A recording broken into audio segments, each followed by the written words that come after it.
Welcome back, everybody, to Spice and Wolf episode 24 and 25. Those are the last episodes of Spice and Wolf, and with that, we are bringing this series to a close, as I intended to do a long time ago, but didn't get to it. Life rarely goes your ways, as Lauren says in episode 23, and Holo agrees with him. Still planning to do like some kind of review thing, but we'll see what form or shape that will take in the end.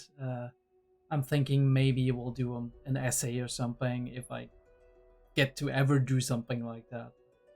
We'll have to see, right? We'll have to see. Do definitely write in the comments down below, either on YouTube or on Patreon, if you are interested in seeing some of my rough draft scripts of like an essay regarding Spice and Wolf or regarding Frieren. I actually drafted some up in the past, did never get to really make it past the drafting stage, but sometimes that's just how it happens. I don't know what I'm gonna do. I might actually just rewatch the series on my own. In preparation of this for this episode, I have watched the last episode. I kind of remember most of it pretty well, but I've watched the last episode, which is episode 23. But I might actually watch the entire series again, and then maybe even watch the old Spice and Wolf series if I can get a hold on it in terms of like source. And if that works out, then yay. I can maybe do an essay on that and review them both together, kind of be like comparison review, and highlight what I actually really liked about this new remake series and what I do like about the old series that maybe this remake didn't have. Either way, we're gonna get ourselves into episode 24 right now. Bring this to a close. I do assume it's the same arc. I'm not quite sure on the screen. Let's get this party started. 3, 2, 1, let's go. Yeah, we're still fleeing, right? Last time with Elsa and Evan.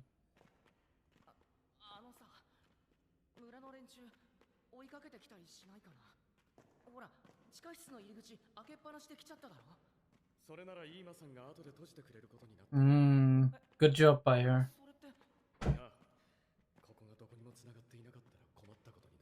We will be.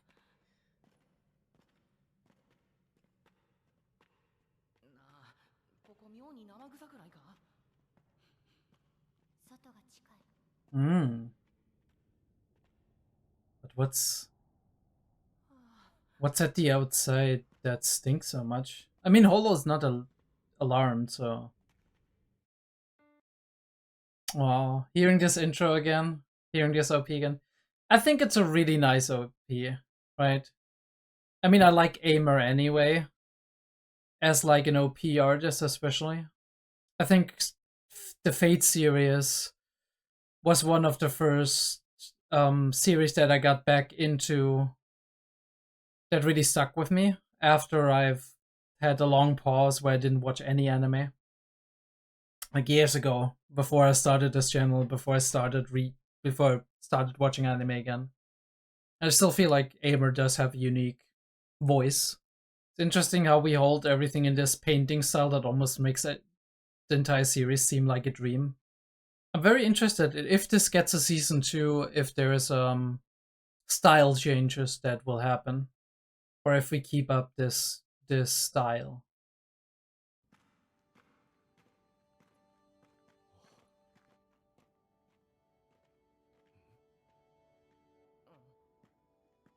That is an altar.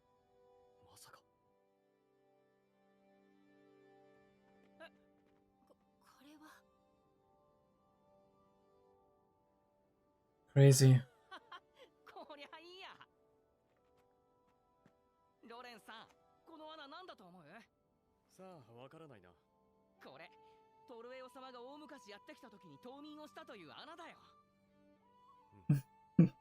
Legends.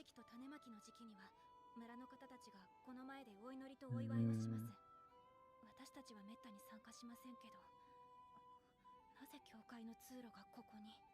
経緯はわかりませんが、考えたものですね。これなら村人たちは間違っても穴の奥に入らない。Yeah, nobody would ever discover it because it's holy. ひとまずあの川沿いまで降りぬかや。そうだな。さ、エルサ。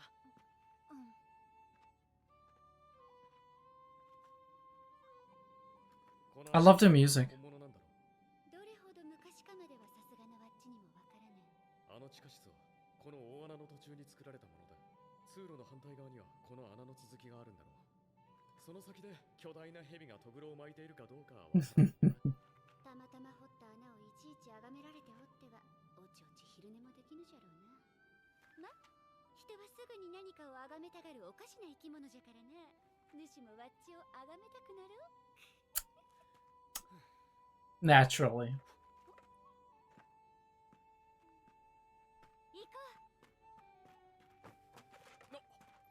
おい。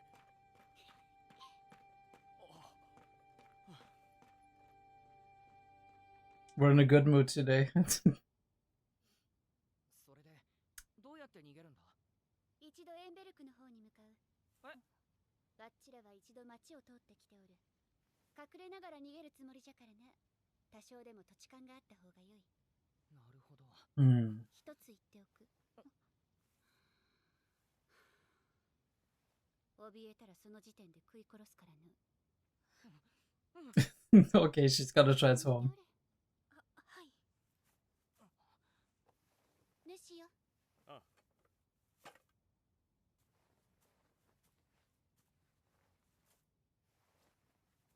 No fear here. ダメ。まったく、なんでこんなに人の姿は寒い。No fur. こっちも寒くなる。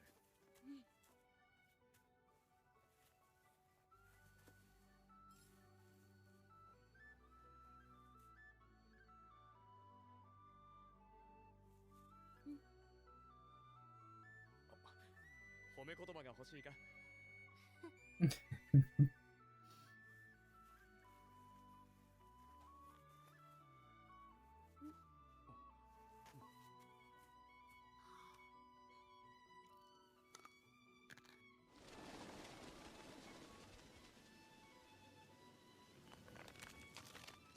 Ooh, we have another transformation sequence.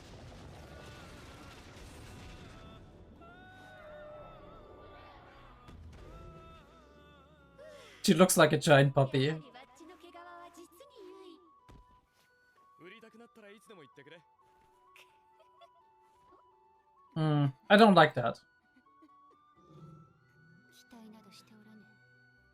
さあ。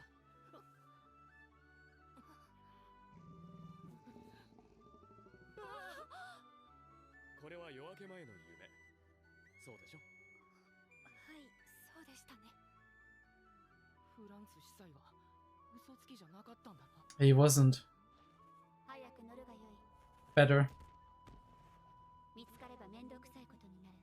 あ。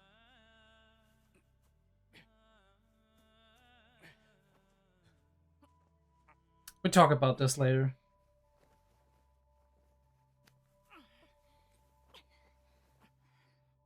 背中から落ちたら口でくわえるからの。覚悟しておけ。では行こう。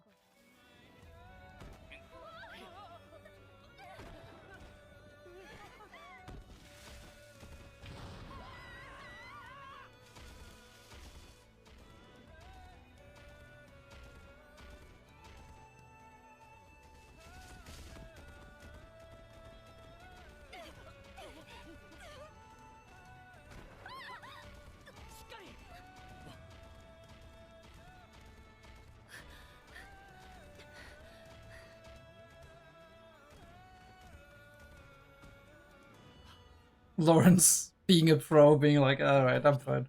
半分。これは小休止か。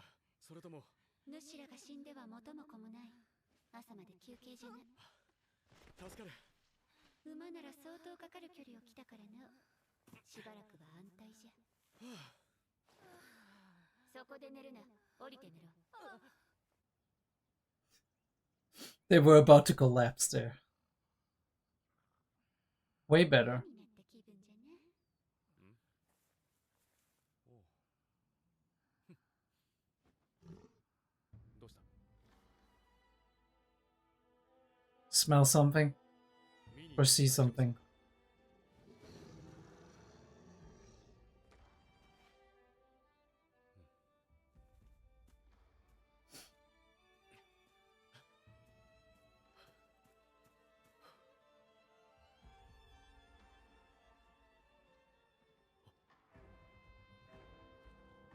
Hmm.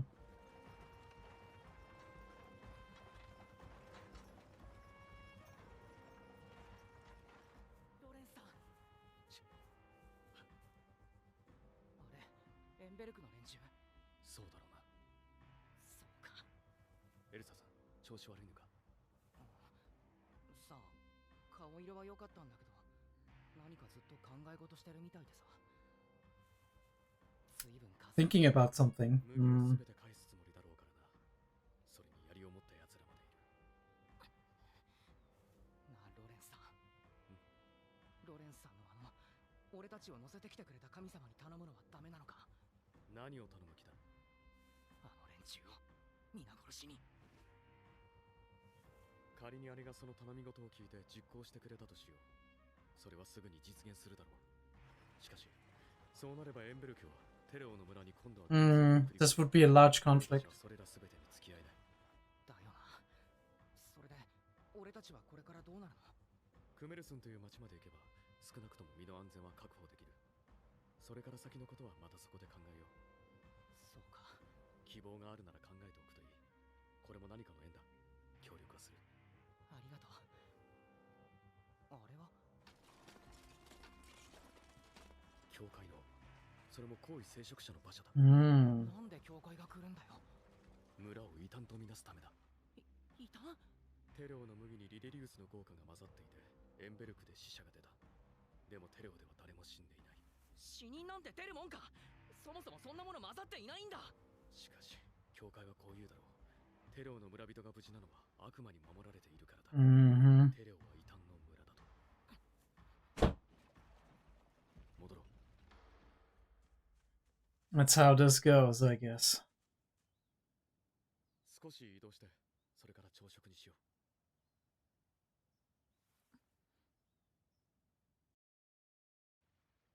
Yeah, she's ruminating on something.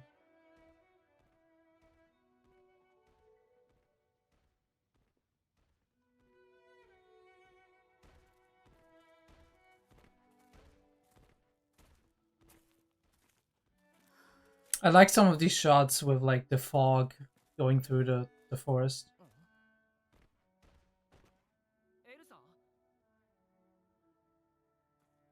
ホロあなたは本当に神なのですか。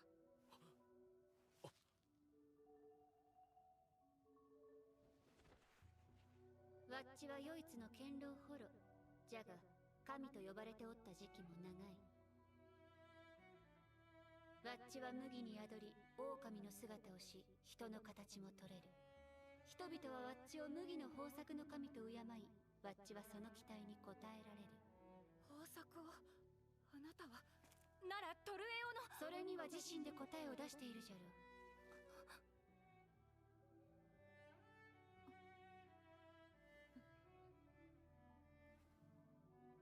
トルエオはトルエオ。あ Hmm. なたはあなた。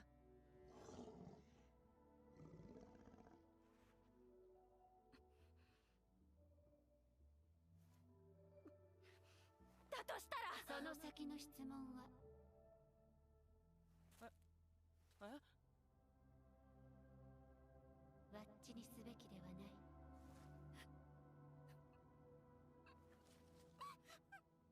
エルサ。大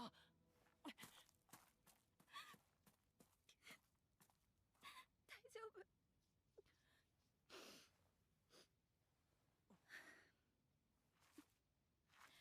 私はフランツ司祭の後を継ぐ者です。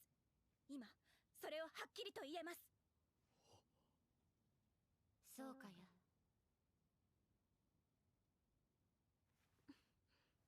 村に戻ります。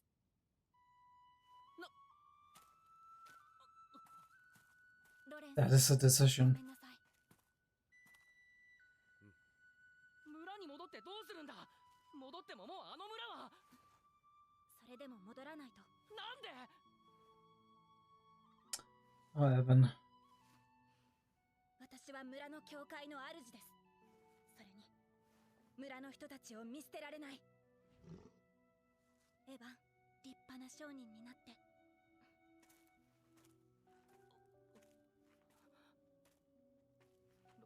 ロレンさん。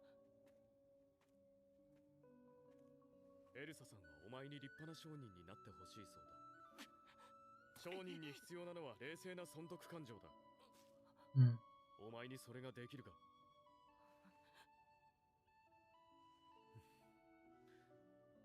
どんなに気丈で、なおかつ誰にも譲れない決心をしたからといって不安が全くないわけじゃないはずだ。商人に必要なのは損得感情だ。お前の損得はどんなものだ。 Are you going to go after her or not?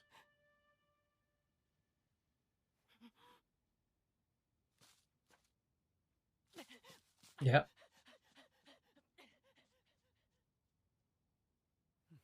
で、どうする。わっ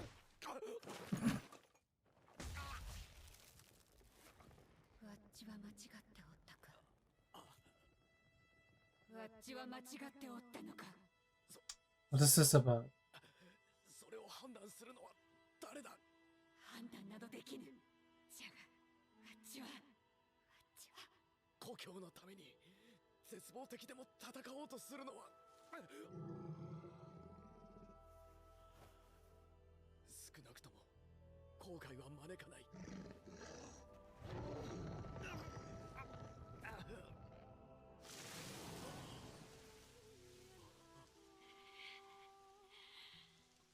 っちの爪は岩でも砕ける。人がどれほど束になってもかなわぬ。実感したよ。唯一でわっちにかなうものなどおらぬ。人も狼も鹿もイノシシも。ならば熊は、月を狩る熊はどうじゃ。まず勝てなかっただろうな。それでも徹底抗戦していたらあの本で3枚くらいは割いてもらえたかもしれない。 But you weren't there. それがいいかどうかはわからない。しかしそれは家庭の話だ。違うか。違わぬ。もしもお前がヨイツを立った直後に月を狩る熊がやってくる話を聞いたのなら急いで駆け戻っただろうさ。だが現実はそうはならない。 Exactly. お前の預かり知らぬところで最悪に見舞われた。自分がどんな間抜けなことにおろおろしているか分かっているんだろう。そんなこと分かっておる。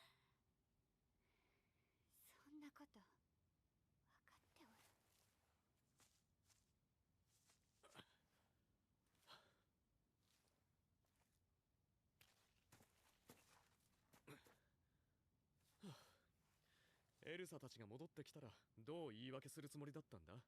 何の言い訳じゃ。人殺し。こんな状況、どっちが人のメスじゃったら主は殺されても文句は言えぬ。殺されたらいつだって文句は言えない。だだどうしたい。それはわっちのセリフじゃ。あ、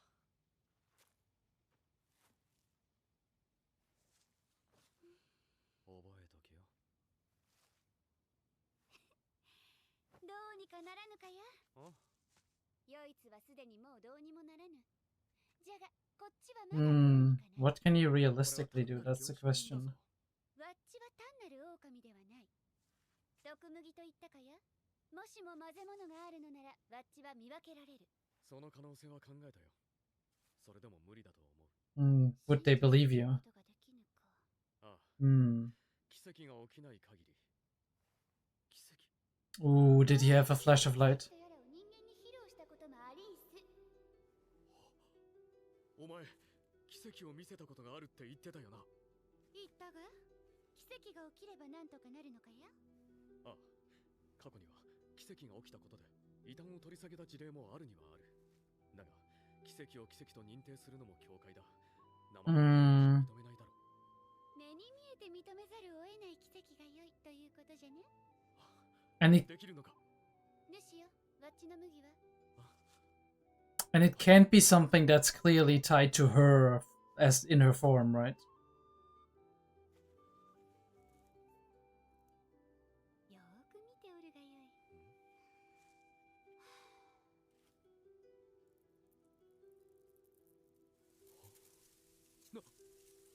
こ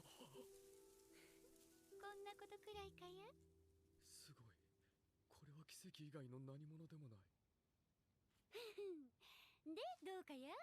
目に見えることといえば、あとは元の狼の姿くらいのものじゃ。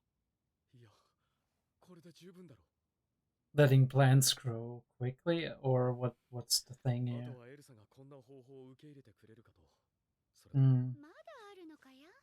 仮にことがうまく運んだとしても、エンベルクが麦を買い戻すとは思えない。だから返品された麦をどうにかして金に変えなければならない。しかし、So his merchant skill is gonna be in question. ま、大丈夫だろう。 Alright, let's see. Let's see. いい加減寒いしの。 Yeah, she's gonna transform again. She's like, it's way too cold. 残念そうな顔じゃね。お前は楽しそうだな。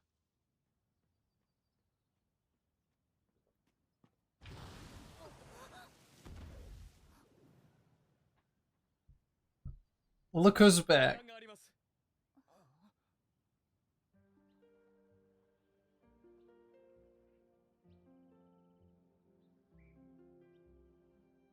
ホロが起こす奇跡はお話しした通りです。あとは奇跡を具体的にどう見せるかです。何か案がありますか？時期についてなら。時期？はい。どんな商品も底値の時に買えば利益は最も大きくなる。村長たちが追い詰められてからということですか？その通りです。 Yeah. すぐだぜ。メンデス司教も来てるみたいだしな。司教が。あなた方の申し出はありがたくお受けします。ご協力に感謝します。しかし、たとえ奇跡を見せようとも、村人たちはトルエを捨てないでしょう。確かに。奇跡の見せ方について私に考えがあります。なるほど。いけると思う。 Wait, what are you cooking? この方法は異教の神々を私たちの神の下に位置づけることになります。それでも協力していただけますか？わっちの方が間違いなくすごいがの。そして真に偉大なる狼は誰が一番かなんてことには頓着せぬ。主らの企みに必要なら寛大なる心で道化役でも演じてやります。ありがとうございます。 Interesting. The frightful wolf is humble. 何？俺が毒に当たったら毒で死んだのだと分かる前に殺してもらえばいい話さ。その時はわっちが軽く人のみじゃからな。痛くはない。では奇跡の後の金銭の交渉はロレンスさんに。お任せください。 Alright. 来た。 It's showtime.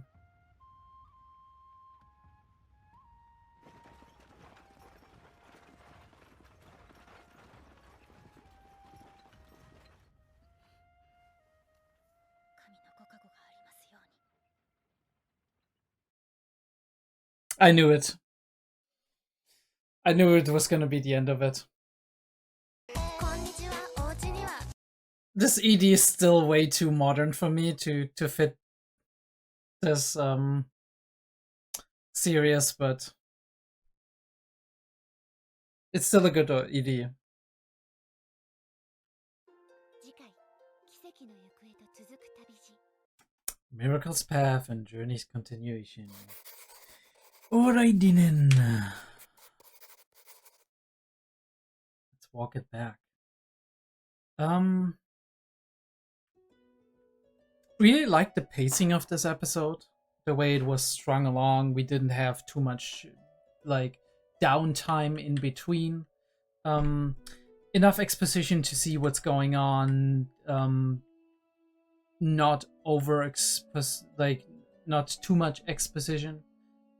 We can connect the dots, right? When we're coming in, we had that foreshadowing of that place in the mountains.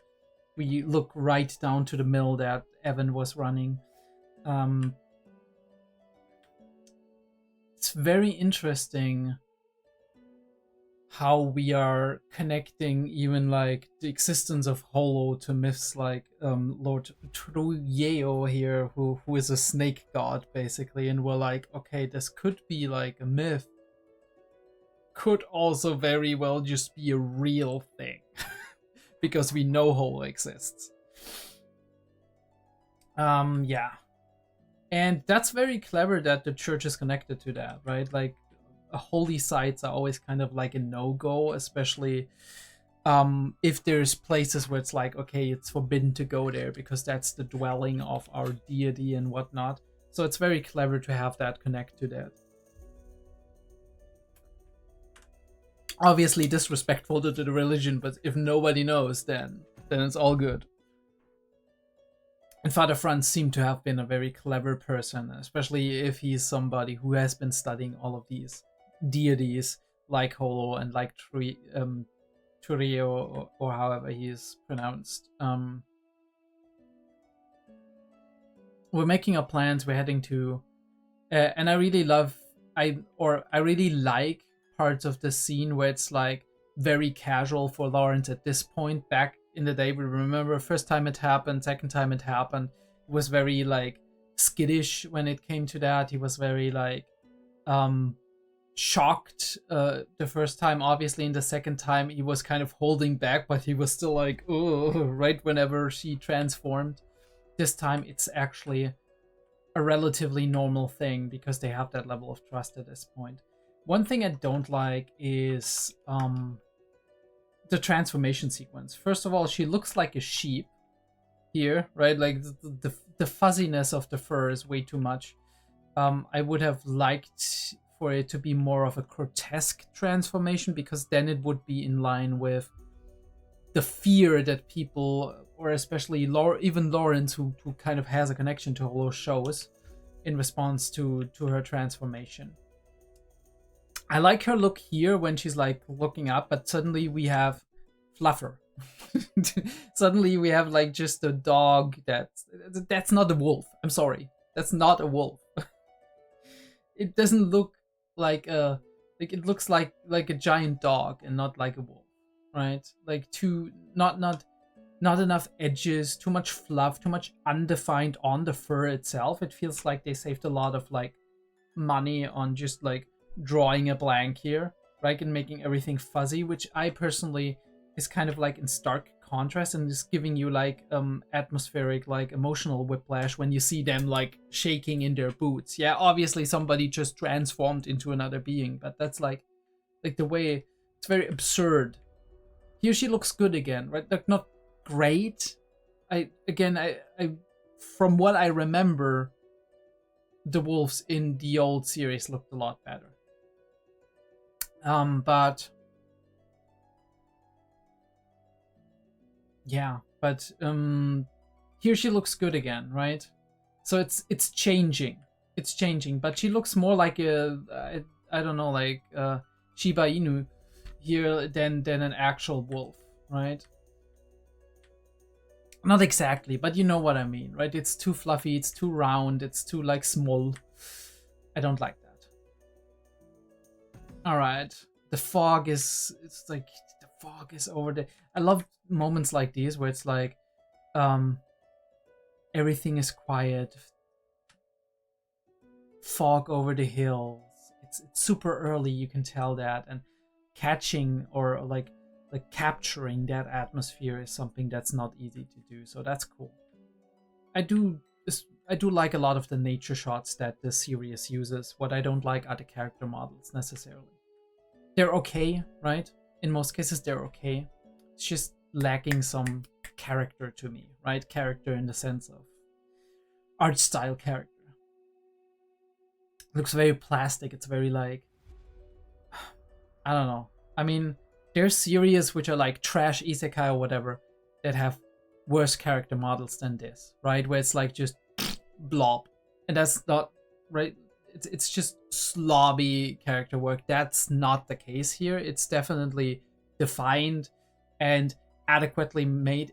The problem is it lacks that spice, in my opinion. It lacks that character. But yeah, we're talking about it, and in the background, Elsa has been thinking, and suddenly she's asking these questions. She's like, "Are you a god?" And we answer, "Well, what is a god even?" Right? Like in the sense of that, it's like, yeah, I'm a being that can transform. I'm like, I can perform certain things that human beings are not capable of. I have been worshipped in the past and rewarded that worship by helping people with the powers I have.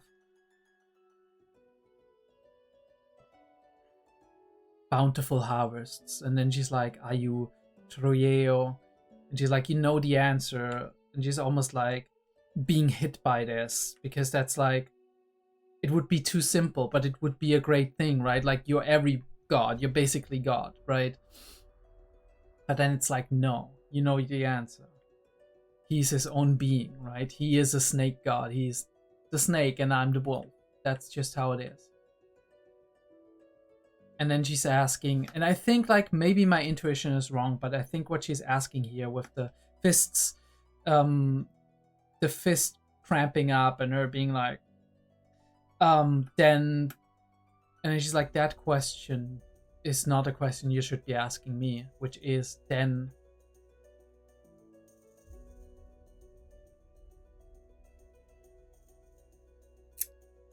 I think like that's a loaded question. She's not finishing the question, but I think the direction the question is going in is, do you know where we go after death with Father Francis, right? Do you know? But I think that's what she's asking. I mean, she could obviously also just be asking for guidance. Hey, what am I supposed to do? Whatever, but and then like the answer of like, you shouldn't be asking me that question is, you should ask yourself that question. That's a possibility. Or the possibility is like she's asking for all the other things, right? Like afterlife, whatever. And like either way, the answer is, you shouldn't be asking me that question. I can't answer that for you, because you need to answer that for yourself, or I don't know, right? Because I'm a powerful being, but I'm not all powerful. I'm not omniscient. And that is when her decision is made. Look up in the sky. Very interesting. Emotional resolve and clarity, right? That feeling of, yes, I've made my peace. He's gone, and I have to make my own decisions. And my decision is, I do not want to give up on his legacy, which is protecting this town and finding out more about these other beings. So I need to find a way to continue his work, right? And that involves rescuing the villagers if I can. And she is resolved. She doesn't know if she has a solution, but she will go for it and will try everything that she can in her power. I must return. I'm responsible for the church. Maybe I can do something. Maybe I can't, but I must try it. She's like, I hope you'll get to be a good merchant, because she wishes to him all the good, right? Because they were kind of a couple. So, and here Lauren's like, first you think like, okay, Lauren's like, be a man, right? Like, you're a merchant now, fulfill her dream of like becoming somebody more, whatever. No, but Lawrence is asking the question here. She just told you she hopes you become a good merchant. Good merchants need to make that decision, losses and gains. Put that against one another and make decisions. What is it worth to you? Are the losses worth it to go after her? And his heart says yes, and that is when it ends. And here we have that confrontation, and you're confused at first because you see, this is like Spice and Wolf and similar series. Those are series that don't immediately load you with exposition to let you exactly know what the characters are feeling in that moment. You need to use your intuition to kind of like guess at what's happening here. She attacks him. Why does she attack him? She's like, was I wrong? And you're like, what does she mean by that? And then it's like, giving up on your hometown? Going away, right? Maybe she feels like she abandoned them, right? Because of what happened to the town. But Lauren says, look, it might have been the case if you were just away and you heard that the town has been attacked and whatever, and you were like, no, I'm going. But you were like miles and miles and miles away, with like half a world away. You didn't know that anything like that was happening. You just got to know right now, reading in the history books, that the town was destroyed and all of your friends, they fled. If you were there, I'm sure you would have turned around and fought for the town, but you weren't. And that's why it's okay. You don't have to feel guilty. Obviously, she still feels that survivor's guilt, and she feels that loss of her town and blames herself for it. And that's a great shot here, right? Like angry, but emotional, but not at him, more like at herself. And like, it's really hard to come to terms with something like that, right? Because you feel like you are responsible, even though there isn't anything you could have done, right? Or even if you didn't know at the time, right? And then you start thinking and ruminating, and that can really destroy you, because I think the biggest issues for human beings is being powerless, right? And it is an extreme feeling of powerlessness to get to know that a place you loved or a person you loved is no more, and you couldn't have done anything to change that, despite all of your abilities, despite all that you can do, right? Because that is a problem, a stressor that lies in the past that is causing you pain, but yet you don't have a solution for, because it's gone, it's done, right? It happened. You can't turn back the hands of time, and even if you could, that solution wouldn't exist. Problems without solutions are one of the worst things for human beings, especially if those problems lie in the past, even, right?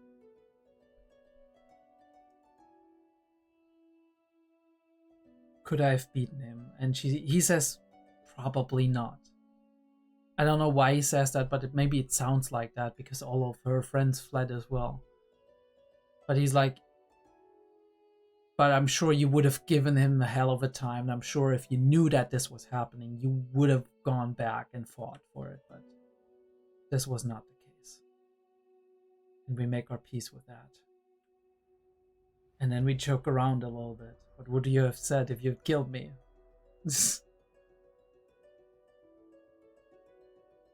The murdered don't have the ability to voice a complaint. So what do you want to do?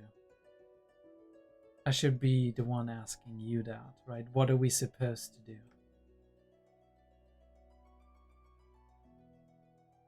Nice moment between the two of them. And she cares, right? She cares too. It's like, it's too late for my town, but maybe we can do something to help them get their happy ending. And this is when he gets an epiphany, is like a miracle. You said you were able to do miracles before. And I think it's like growing plants. I'm not sure, right? We'll see, right? And then Lawrence will have to sell the wheat. We'll find out. Either way, it needs to be a miracle that comes from the church, from Elsa. It needs to be something that doesn't come from Holo, obviously. So she has to kind of be low key, right? Keep her head down and all that. Right, we're gonna jump into the next episode. Finish the series off proper. Episode 20 and 5. I think it's like just like it's up to this episode, and then we like the next season, which is I think already kind of green. I think it's greenlit. I don't know. Will be starting from there. Okay, we're gonna start in 3, 2, 1. Right, that was a little bit off timed. I'm sorry, but I have a timer, so that's fine. 鍵がかかってなくて助かった。人の気配はない無心じゃ。必要な道具を All right, we're back. I'll be back. すべてがうまくいけばゆっくり読める。そうじゃな。 Do we even want to read anything more? I mean, it's possible we find additional information, of course. I want to note that, like, while we're at it, I am, like, this part of the story, I know part of what happens afterwards. I know parts of what happens before that. This part of the series, I don't remember that well. So, we'll see where it goes, right? I don't know every plot point. It's been too long. I need to reread that, but I don't have the time, unfortunately, right? There's so much new stuff to read as well, right? ReZero and all kinds of other series, and also just like Western books as well. So, all right, let's go. Finale. ロレンさんこれあとは頃合いを見計らうだけです。どんな様子だ。内容がわかるか。金を請求されておる。俺たちをはめようと思いついたのはあいつだな。おい、何しやがる。あれは確かパン屋だな。俺に一番嫌味を言うやつだ。終わりじゃな。最後の選択を突きつけられた。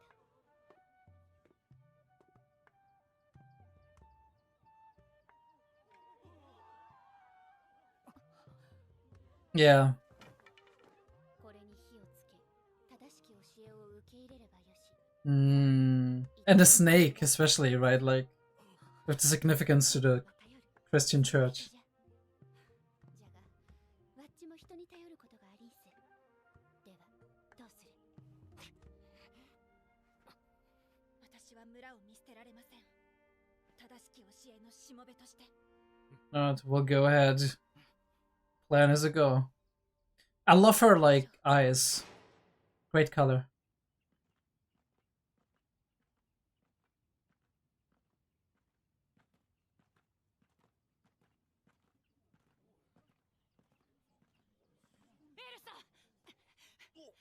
エルサなぜごめんなさい、イーマさん。これはフランツ司祭の跡取りのエルサさん。お久しぶりです、メンデス司教。逃げ出したとお聞きしましたが、罪の意識に耐えかねましたかな。神は罪を犯した者に常に寛大ですから。我々エンベルクの正しき民は呪いに苦しみつつも、テレオの者は誰一人として苦しんでいない。これは明らかに異教の邪悪なる神の保護によるものだ。我々はここに新しき正しき聖なる教会を立て直す。羊の皮をかぶり、その内側で蛇のとぐろを巻いていた悪しき偽物の神のしもべには、正当なる神の裁判にかかっても A snake in sheep's clothing? その必要 That's not how the saying goes. 私は確かに誤った信仰のもとにいました。ですが、寛大なる神は私に正しき道を示された。私は神の使者に出会ったのですから。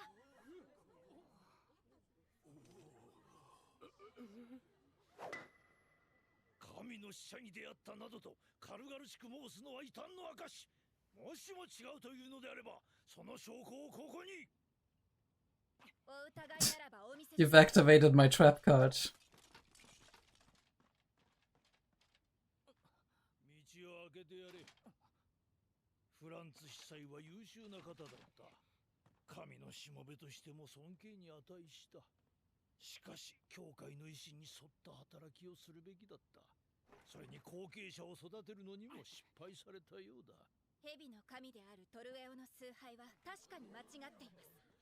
ですが、その過ちは本質的なことではありません。私はトルエオそのものが神の示した一つの奇跡であると思います。トルエオを否定も肯定もしていない。うまい言い方だ。人の言葉は常に嘘と隣り合わせだ。それが悪魔のささやきではないとなぜ言える。神の使者は道に迷った羊の群れを正しき方向に導くための光を示されると約束してくれました。貴様などに神が。麦が。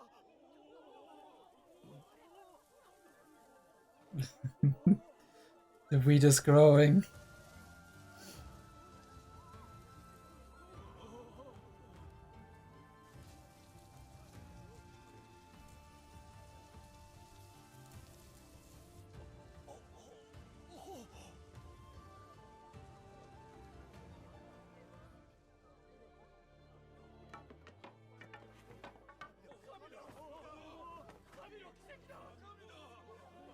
What is the bishop doing now? あれは見ろ、あの荷馬車の麦、あの麦だけ実をつけていないぞ。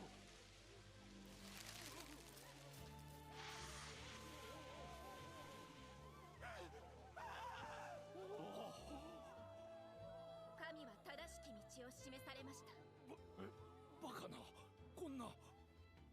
メンデス司教、これが悪魔の仕業でないことを確認していただきたい。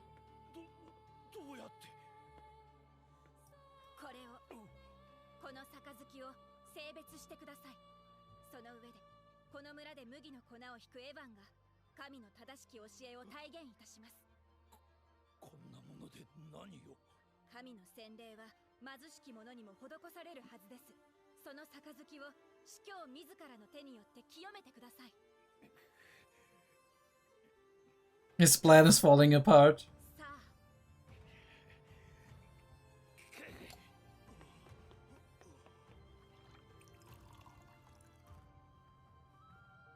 司教が注がれたことでこれは特別な聖杯となりました。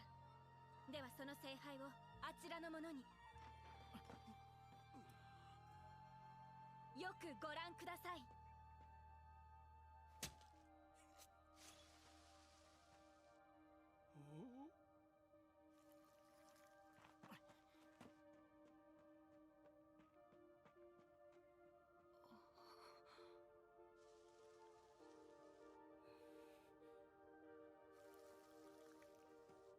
これで1台を除き全ての荷台から麦粉を集め終えました。Mm-hmm. And he's gonna drink it as proof.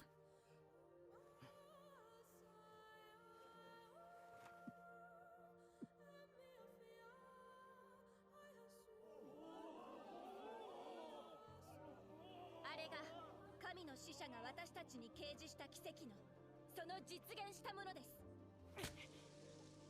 これが誤った奇跡であるのならあなたは正しき奇跡を示せるはず。メンデス司教、私たちが間違っているというのならあなたの正しさを見せる番です。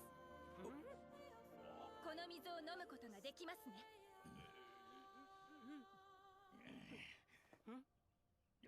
わかった。これは奇跡だ。正しい奇跡だ。ではこの村の教会は。正当だ。正当な教会だ。ではそれを文書でお願いします。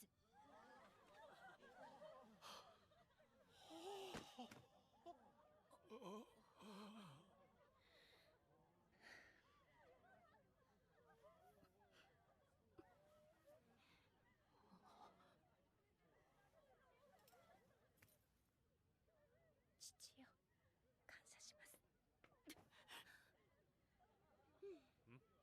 羨ましそうじゃな。ああ、羨ましいよ。今回俺は完全な裏方だからな。We weren't the 金の話 stars of this.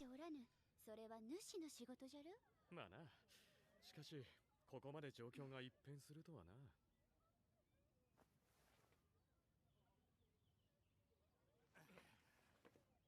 うん。これならいけそうだ。Ooh, we're cooking now. どうした？ She was worried just though. 実は狼だったり A wolf in sheep's clothing. リンドットさん、ちょっとお待ちください。そちらの方たちは神についてのお話ですが、我々は金の話をするべきかと。さて、リンドットさん。はい。私は金にまつわる交渉を頼まれています。村の方たちもよろしいですか？村長が認めたんじゃ仕方ないだろう。そういうことです。では、まず最大限の要求をさせていただきますと、麦の返品はやめていただきたい。He doesn't want to? それはできない。なぜです？なんてだって死人が出てるんですよ。うちの麦の How's he gonna turn this? どん底なんです。それにリデリウスの豪華が出たら麦は全て返品するとフランツ司祭との契約はそうなってます。わかりました。では返品を受け入れるとして、そのお値段のほどはふざけるな。そりゃうちから買った値段そのまんまじゃねえか。まだふざけたこと。まあリンドットさん、もしも奇跡がもう一度起こるとすると、あなたまずいんじゃないですか？毒麦が出たという話、本当は。いやわかりました。わかりました。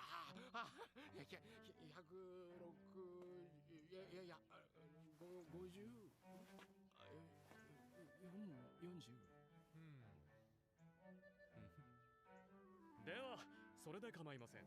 周りの方々も承認に。He's clever. でリンドットさん、この返品された麦、再度買い取っていただくことはでしょうね。ですが、この村には返品された麦を買い戻せるだけの現金がない。値引いてもらってもなお足りない。そこで提案があるのです。Okay. ことです。メンデス司教に、この村の麦に司教のお墨付きを与えてくれるよう頼んでもらえませんか？他の店に麦を売るつもりでしたら諦めた方が。それは承知しています。で、頼みは聞き入れられそうですか？大丈夫だとは思います。ではもう一つ、私がやろうとしている商売にエンベルクの人たちはケチをつけるかもしれません。ですが、そこでこちらの味方についていただきたいのです。まさかパンを作って。それはパン屋が絶対に許さないでしょうから。Okay, so what are you doing? まあ返品分の支払いはその商売がうまくいってからということで。いや、そんなことを勝手に。もちろんタダでとは言いません。魅力的な交換条件をお付けします。フランツ司祭の残した契約の破棄でどうですか？おい、勝手なこと言うな。いくら村長が任せたからって。ですが、この契約がある限り、またエンベルクから恨みを買うと思いますよ。ですよね。そもそもこの契約は異常なんです。お互いに利益があるからこそ契約する。それが商売というものですから。どうです？私の頼みを聞いてくれませんか？おい！だけどリーンドットさんやメンデス司教が味方してくれるのなら、この村にとって素晴らしい商売の話があるのですが。あなたは何を？それにはパン屋の方の協力が必要なのですが。それから卵とバターを用意してもらえますか？できれば蜂蜜も。何かうまそうなものができそうな雰囲気じゃ。Of course. I honestly have no idea, but we'll see. 本を読みながら食べるな。そんなにボロボロこぼさないの。わかったよ。うまいのこのビスケットというのは。テレオの特産品としてエンベルクでも売れているそうです。返品された麦の代金に充てるどころか、楽に利益が出てる。And then we're gonna give back the money and we are fine. こんなにうまいとはな。南の方ではよく見かけるんだが、ここちらには知られてないようだから商売になると思ったんだ。Hmm. 麦を使ってはいるが、パンダネの妖精が入る前に焼いているし、どう見てもパンじゃない。だからパン屋も文句をつけようがない。ま、何かあったとしても利益供与の約束もしているし。Of course he's eating it. がうまいことやってくれるだろう。毒麦が入っていない袋をすべて確認させられたのは難儀じゃったが。さて、そろそろ行くぞ。もうかよ。まあ、行くかよ。So many cookie crumbles on the book. 読みたくなったらまたいらしてください。その時はこれも You have biscuits? たっぷり用意しておいてくれる？もちろん。 Of course. 小麦を引いておくよ。そうか。じゃあ次来た時はその小麦で大儲けさせてもらうよ。そうそう。 I wonder if he's ever coming through here again. 俺、これからはエンベルクとの交渉役を任されることになったんだぜ。おお、すごいじゃないか。Crazy. 教会にも最近は礼拝に来る村の人が増えてきました。とは言っても、トルエオ様の方も相変わらず人気だけどね。そうね。でも私は神のしもべとしての務めをここで果たしていきたいと思っています。エルサさんは私に質問をされましたよね。その続きはもうよろしいですか？はい。あなたは父は間違っていない。そうおっしゃいました。それがどういう意味なのか考えていました。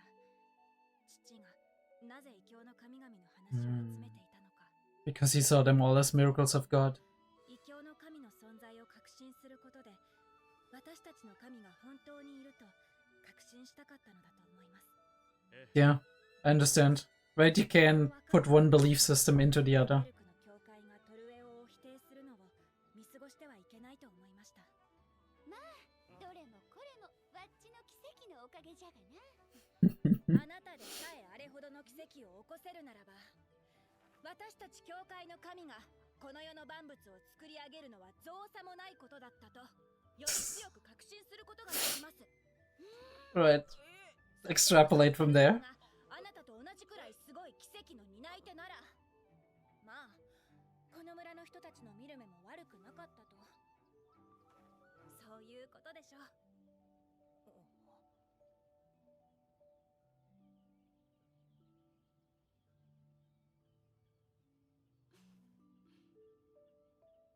Mm-hmm. And I guess she's fine with that. ロレンスさん、 One last word, I guess. もう旅立たれるのですか？ Oh, I love the music in the last couple of episodes. これまでお世話になりました。とんでもない。村が救われたのはロレンスさんたちのおかげです。それにエルサとエヴァンもね。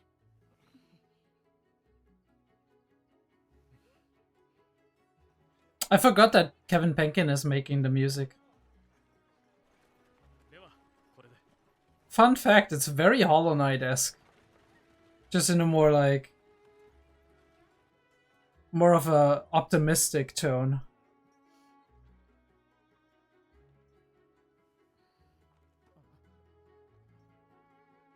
旅人が村に残すのは未練ではなく良い思い出です。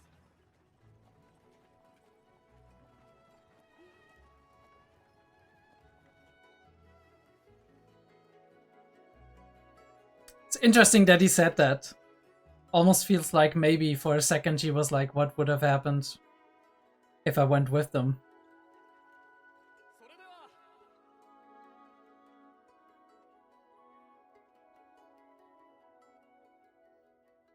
Interesting, these like trees on the side, it almost makes it seem like a village in Italy or something. Even though we're way further north.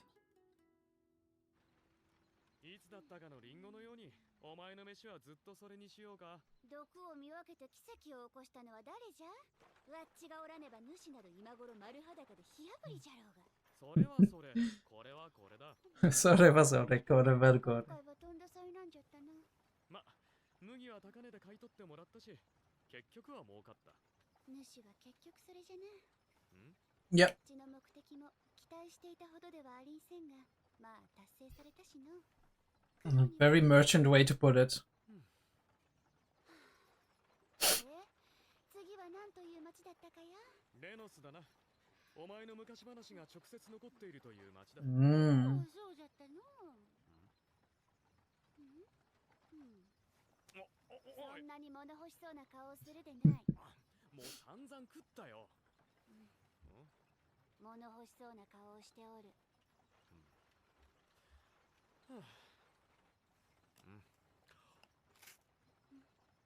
なんだよ。なんでもありんせん。 Did she want to feed him? なあ、うまい商売の話があるんだが。ただ Go on. 少し寄り道になってしまう。それでは主との旅が長引くではないか。仕方ありんせん。付き合ってやろうかな。 Of course. で、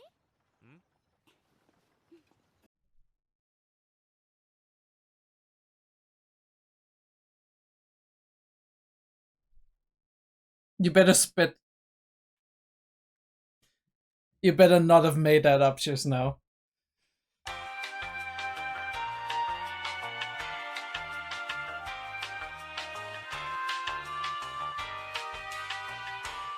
Ooh. さて、今日はここまで。 Oh, that was one evening. もう寝る時間じゃ。でも、もっとお話聞きたい。まだまだ続くんでしょ？旅の There is more.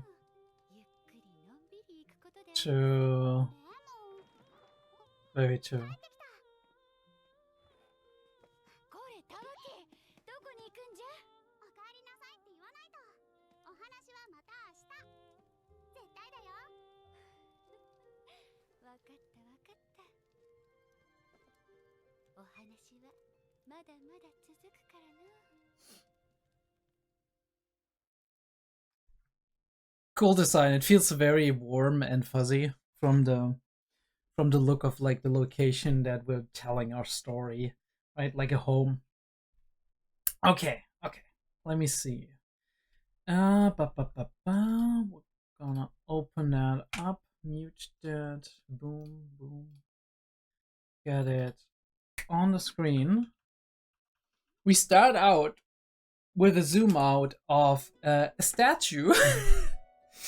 A holy statue that is being pushed to the side. Very fun. Some of these angles are very standard, but really cool nonetheless. Last time hearing this OP, I'm gonna be very curious what the next OP is gonna be. And then we make a like, oh, we have this element, and the audience is left wondering, okay, how are they gonna pull that off? How is it gonna go, right? Because roughly we have the idea, but we don't know.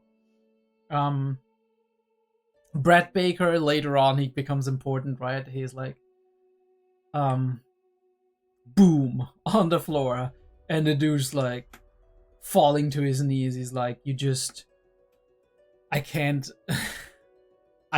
set aside my deity, right? Like, interesting that it's a snake, because snakes obviously in Christian mythology have a very like big role as the deceiver, as the devil, basically, getting us expelled from paradise and all of that. And we're waiting for the right moment. I said, like, I really like her eyes, right? The amber in there, like, it's really cool color.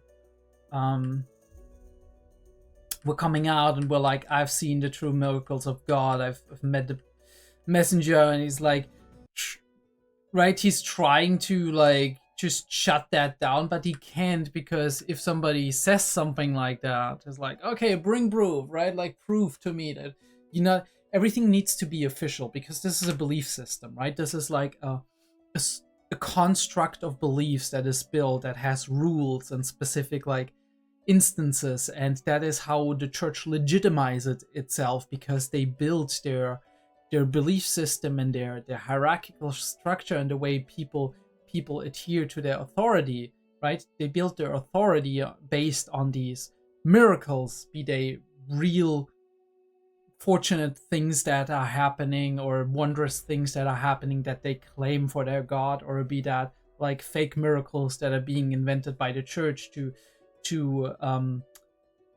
increase their authority in a certain region or whatever.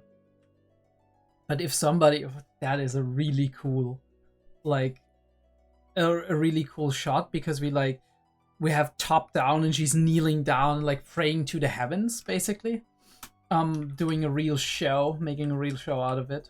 And suddenly the weed starts to grow, but it only turns black in one of them. It's like, oh, this is like the poisoned card. And I think like the idea was Holo can sniff it out. She knows that this card is like the problem, and that's why we have that. And so we have the chalice, and we do the holy proof, right? The bishop is blessing it, and Evan takes it and drinks all the flour, and it proves that all of the flour is good, right?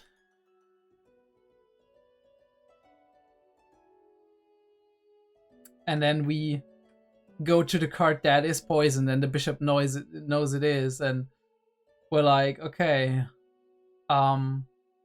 you blessed the cup, right? So if you blessed the cup, or maybe we didn't even sniff it out, we just designated one card and let it wilt, and we're like, okay, that's the one, right? Either way, the bishop is now like, I know there's some funky thing in there, maybe that's the case, right? Either way, she's putting it in the cup. She's like, the cup is blessed, so the poison, there shouldn't be any poison, shouldn't affect you, whatever. Can you drink that for me?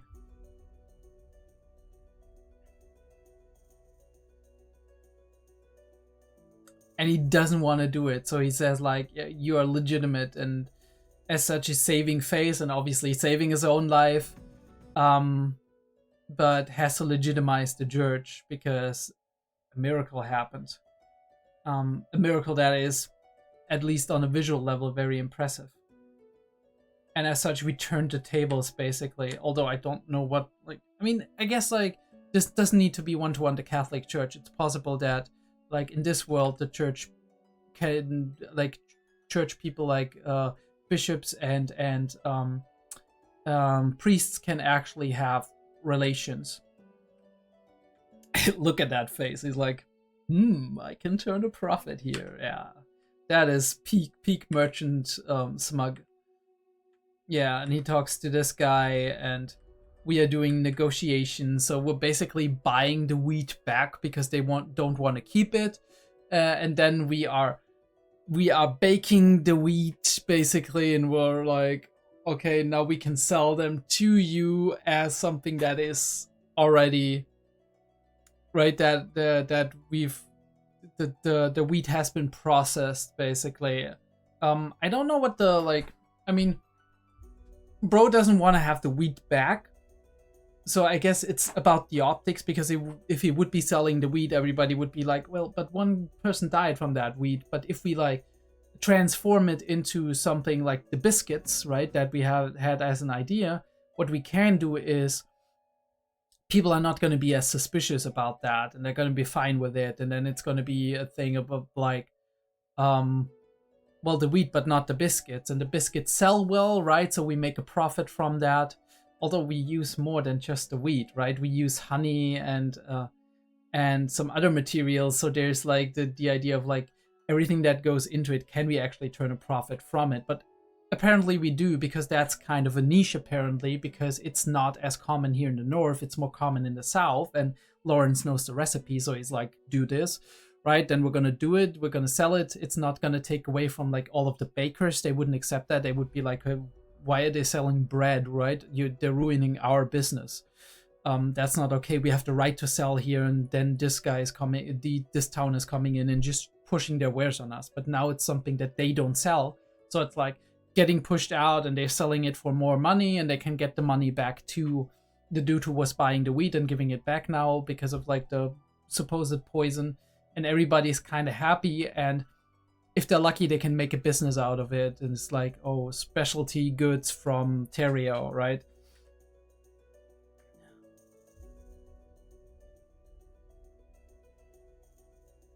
it's really interesting how the everything is working, kind of. Everybody's like, hold on, wait. Like, you don't have to write to annul our like favorable business deal, and Lawrence like, this is gonna happen again if you keep having that deal. So how about we do something that's favorable to both sides, and then they're not resentful towards you, and then there's no conflict anymore. Which is, in a way, like, I would say, definitely not just, because that was a deal that was like made at some point in time, and obviously obviously they have the right to be free from those taxes thanks to the deal that was made. On the other hand, like, it's clear that in a mercantile system where there's a lot of value exchange and whatnot, that people are greedy, that people are looking especially hard towards a town that gets favored for no reason other than an old business deal. So it makes sense that there's resentment that would be building here. Now, could you chalk that off as just like other people being greedy and being jealous and envious of others' fortune? Yes, definitely, right? Definitely. But at the same time, it is a human thing, right? Like, we times change, and so do economic circumstances, and so do right? And if there's one population that gets treated favorably over me, who doesn't have that protection towards the higher taxes now, towards all of the stuff that's happening, and we have like to, obviously you would look over there and you're like, okay, those people, they don't even have to really work as hard as me in winter to actually make ends meet and whatever. That's bullshit, right? Why do I have to pay these exorbitant, why are the taxes, why do they not have to pay taxes and whatever, right? So yeah, I don't think there is a good solution for that. The solution is to find a middle ground, a balance where the people of this town can still survive and be very comfortable, and not have to take up all of these extra jobs during winter to make ends meet, still be very profitable, and at the same time others don't feel like this is due to an unfair like contract that was once formed, right? It still doesn't take away from some of the envy, I would say. Probably there's still a lot of envy going around, that people are like, okay, they're earning so much money thanks to their goddamn biscuits, right? But there's something that can be changed about that. Over the years, probably people would be getting wise to how the biscuits are made, and then they have competitors, and right, times change at that point in time, right? But at the very least, this town still exists. Their way of life still exists. They can still have like their like undercover worship of like the snake god, and they are being profitable enough so they don't have to take up all kinds of shitty jobs during winter to make up for not having anything to sell during that time, because there's no plants growing in winter.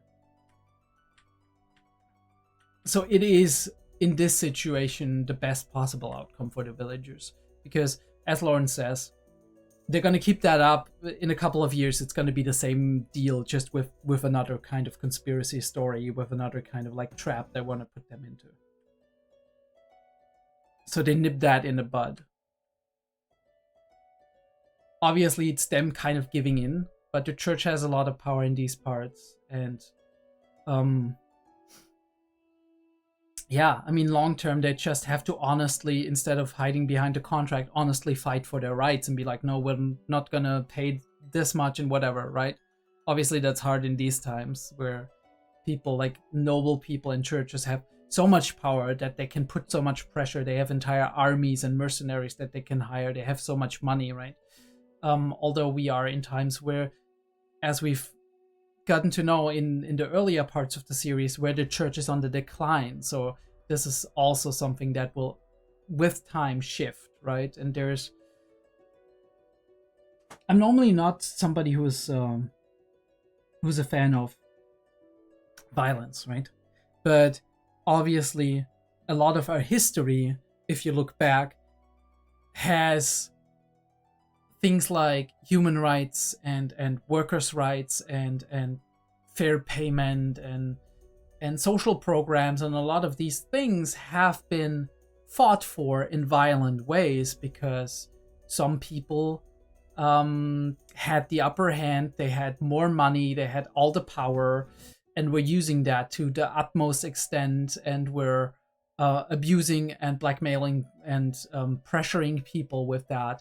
And at some point in time, things boiled over, and the people who were at the shorter end of that, which oftentimes were more people, right, being exploited and whatnot by a couple of, like, just a handful of people at the top, they stood up and they were like, no, we ain't gonna do it, right?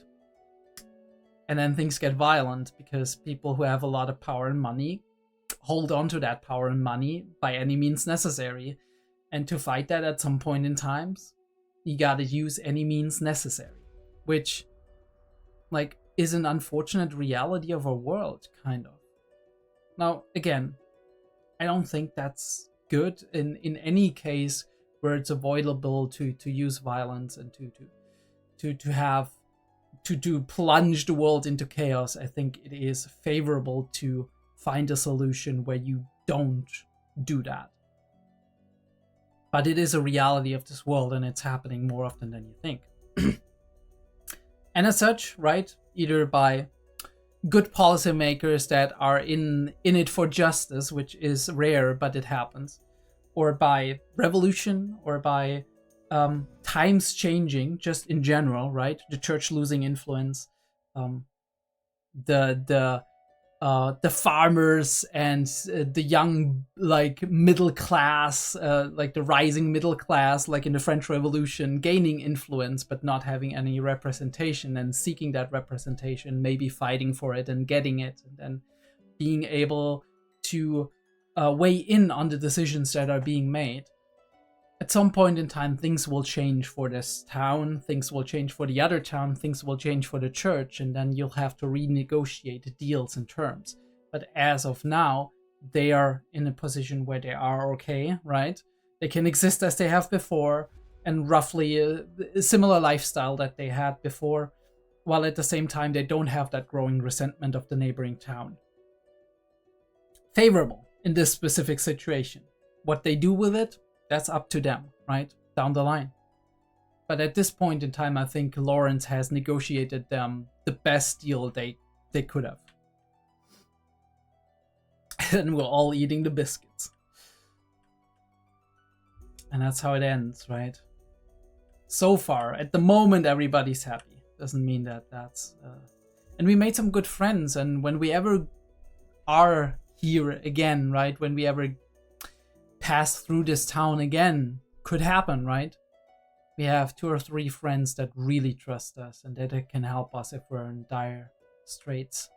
And that's a great thing. And even if we're just passing by as a merchant, right? We're like, hey, how you doing? I'm doing trade again. I was in the area. I thought you might be able to buy something from me. It's a lot more favorable if you have friends over there.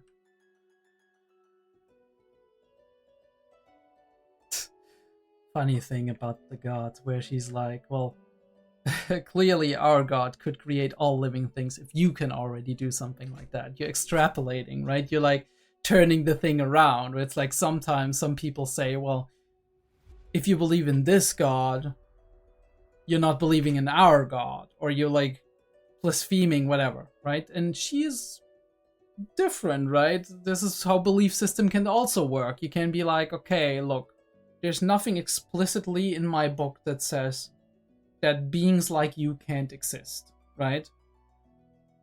And within, like, the internal logic of the belief system, even the holy scriptures and whatever, there is a place for you, which is you are a creature of God that is very, very powerful and is kind of like almost like a demigod kind of deal.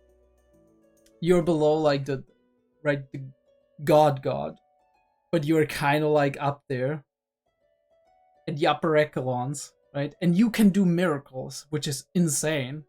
But if you can do miracles, then I can believe even more so that there's somebody or something up there that can do even, like, that has created you as a miracle. Which, obviously, right, this is, you can do that, like, you can continue that logic ad nauseum. So, but it's an interesting thing to see in action, because oftentimes people will more readily turn to conflict rather than to try to incorporate what they've learned and seen into their belief systems, into their moral systems, into their view of reality. Which is a shame. Really. Because if we were able to more easily integrate stuff into our belief systems, it would be much easier to cooperate with one another, to find common ground and understanding. To get to a point where you are like, yes, you got your thing that you follow, but that doesn't mean that the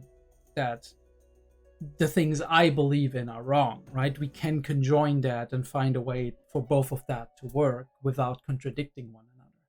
Because that is generally how, outside of religion, a lot of things like belief systems, like worldviews, exist.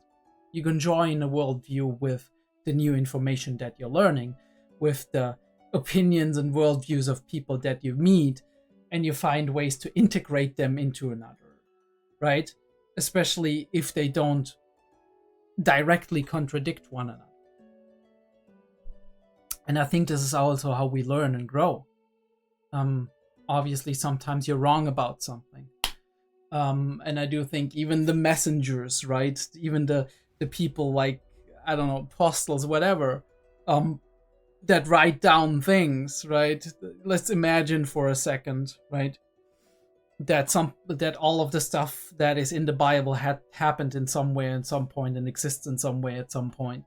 Then even then you have to think about what would the people back then be receptive to in terms of writing, right? I mean, not a lot of people could read back then, but if it's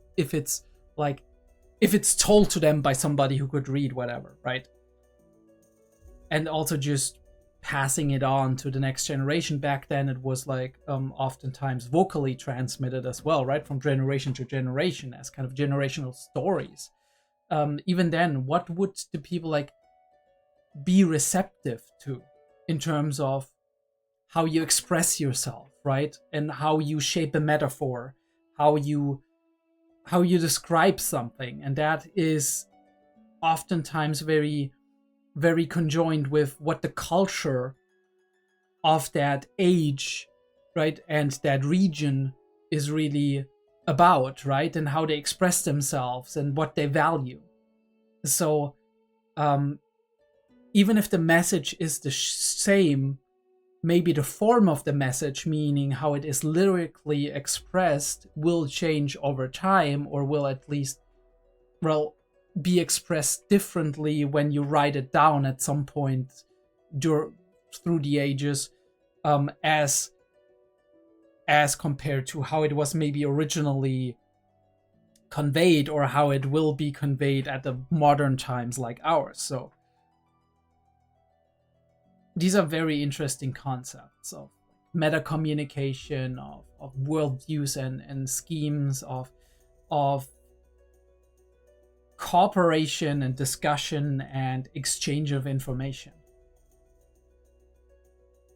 But yeah, I really like her approach, because she's like very agreeable, very accepting, very finding a solution where everybody is happy, which is the favorable outcome in my opinion. She has a very soft demeanor, a a very nice, agreeable demeanor, which I like. And now they're obviously kind of the heroes of the town because they saved them. That last moment where I was like, did she maybe like a smidge regret that she didn't flee with them? Not because like she's happy with what happened right now, right? But she's like that little thought in your head where it's like, what would have happened, right? The grand adventures, where would my life have taken me, right? All of these things. And also maybe a little regret when it comes to how these things went down, right? How much they had to rely on them. Travelers don't leave behind regrets in a village, but good memories. Like, don't regret things. It's all fine, right? Let's remember the positives of our meetings. At the end, she's praying for them. Love that motive, right? Like she's praying, and then there's like that big tower in the background, being slightly out of focus. And we go back to the spiel, right? Like bantering a little bit, talking about our next steps. And she's like, don't make such a greedy face, you still have a greedy look on you. But he takes it out of her hand, right? Which is, she's immediately, I think she wanted to feed him. She was like kind of holding it like that. And he's like, let's prolong the journey. And she's like, yes, please, but we need a good story to do that. We need an excuse. You know the rules. And so do I. Okay, that was Spice and Wolf. We end this whole thing. Okay, wait. We end this whole thing on the nice scene that we started it out. One of the aspects I really like about this new series. Maybe takes away parts of the suspense, but I don't think it does, because this is the kind of story that you know that roughly, like vaguely, you know how it's gonna end, right?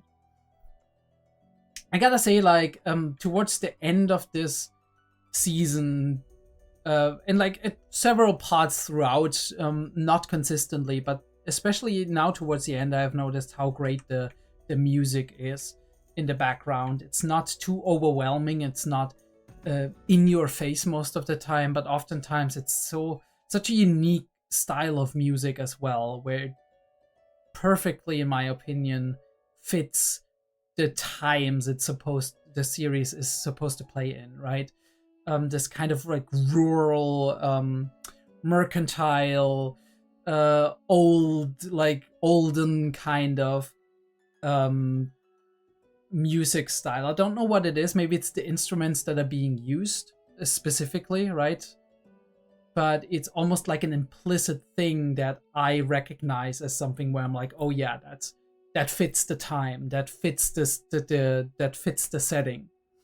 And it's very well done, and it's very like, it feels very warm and fuzzy to me, very homely, very like neat. Don't like the CGI. And I talked about it last time. I don't like the way Hollow's wolf form is being displayed. It looks too cute and fluffy. I think she should be a little bit more edgy, a little bit more definition in the fur and all of that. She should look a little bit more sharp like a wolf. I think we had that. Maybe it's also just based on how Lawrence perceives her, because I do know, even though I still have the same criticism for very early in the series when she transformed for the first time, because she looked that way as well at that point in time. But she looked a little bit sharper, and maybe that's like the change of Lawrence's perception of her in her wolf form. But that's kind of all of the excuse I can give. I still think the art style is sometimes really cool with the landscapes, sometimes meh with the character designs. I mean, Hollow's design is peak either way, but and Lawrence's is really great as well. But I feel like in general, the way the art style is, it's not defined enough. It's not like unique enough for me to actually like the older one was better in terms of how the characters looked and all of that, and even just like the not nature landscape environments looked a lot more interesting and intriguing for me, and less like artificial and plastic when it came to when it just came to generally things and structures and whatnot. Some of the cities looked really cool in the series, but again, consistently the old series was better in how the environments were displayed, in my opinion. At least from my memory. It's possible that I'm wrong there.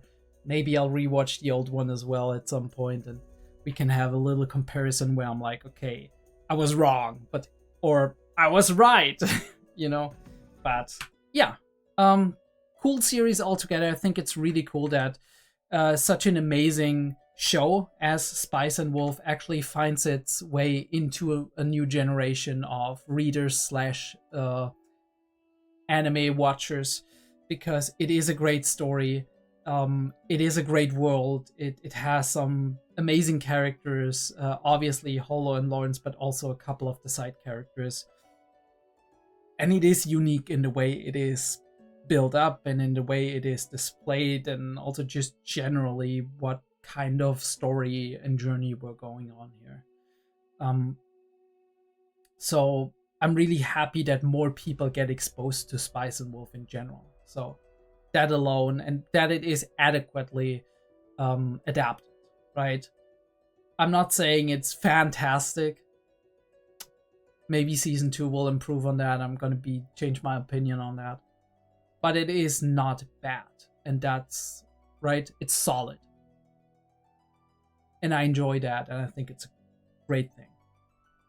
Either way, that was Spice and Wolf. If you want to see more content, maybe one day more Spice and Wolf season 2 comes out, and maybe we have it on a poll or something, or I have little other to do, then we can do that. But I have other priorities, right? Like Monogatari the next season, or definitely Frieren the next season, 100%. But if we have the time, if people want to see it, obviously we're gonna go into it. If you want to see more, Frieren, Made in Abyss, Monster, Technolize, Disco Elysium, Hollow Knight Silksong, go check out my channel, subscribe to the channel to stay updated with my content. If you like this video, like it, and